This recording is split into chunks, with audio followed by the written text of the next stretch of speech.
Hi, this is Tracy HD, and I want to thank you for joining me for our April 2016 tarot reading. This monthly reading will be for the sign of Scorpio. And as I shuffle the deck, I'm asking all light beings, angels, and God, please relay the message you need to share with my viewers for the highest good of all. At the beginning of the month, we'll take a card from the top. Middle of the month, we'll take a card from the center.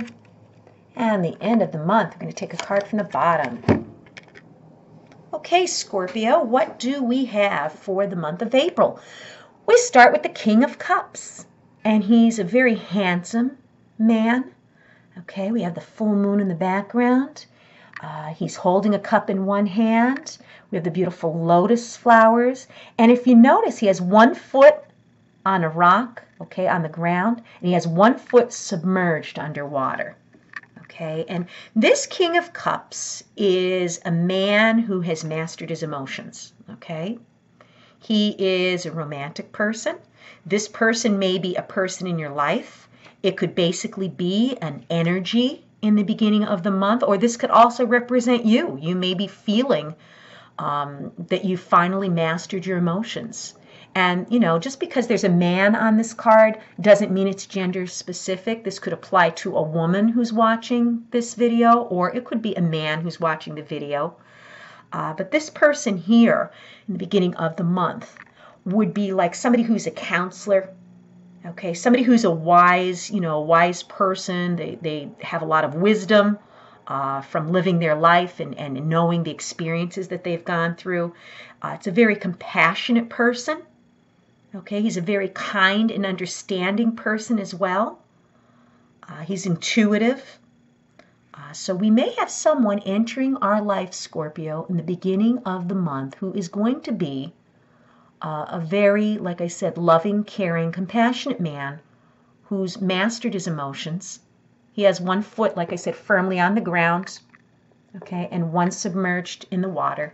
He's not completely in the water where he's, overwhelmed with his emotions. He's gone through things which helped him to master his emotions up to this point. And like I said, this may very well be you. Maybe you've done a lot of hard work and found a way to, control your emotions and not be as sensitive. Scorpio people are very intense.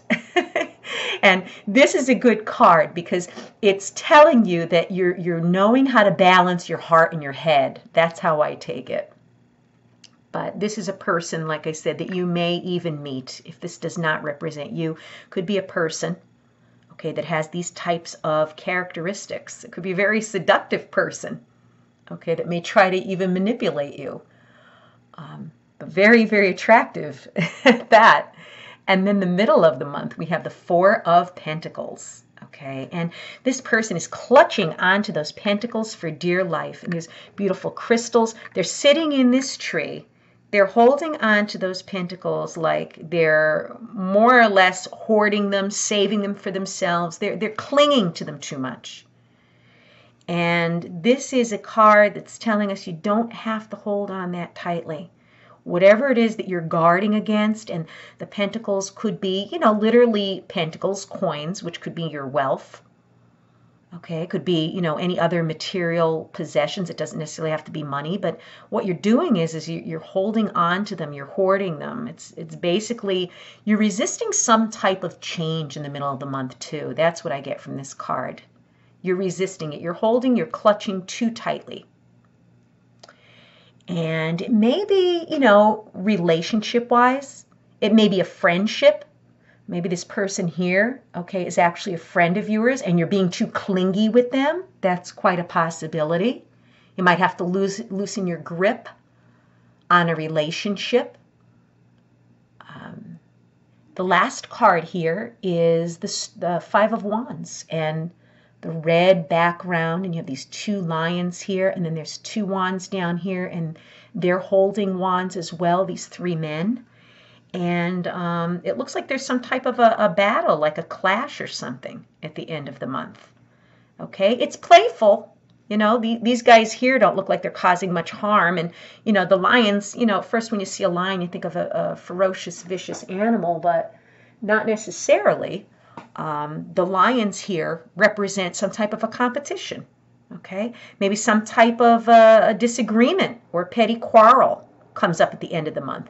Maybe it's you arguing with this person. You know, you're clinging to them. Maybe this person, you know, doesn't want to be as smothered, so to say.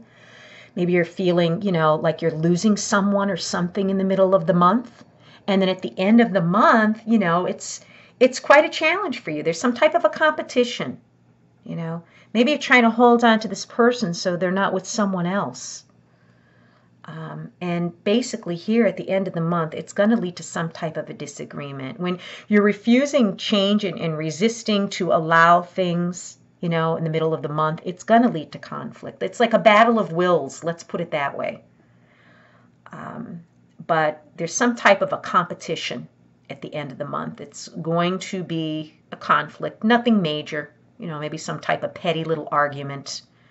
But I believe that it's going to be brought on by this here, clinging too tightly to something or someone. So at the end of the month, we want to make sure that, you know, we don't get too aggressive. Okay, because this is a card where, like that red, like I said, really calls out to me. It looks like a very aggressive, fiery, passionate red.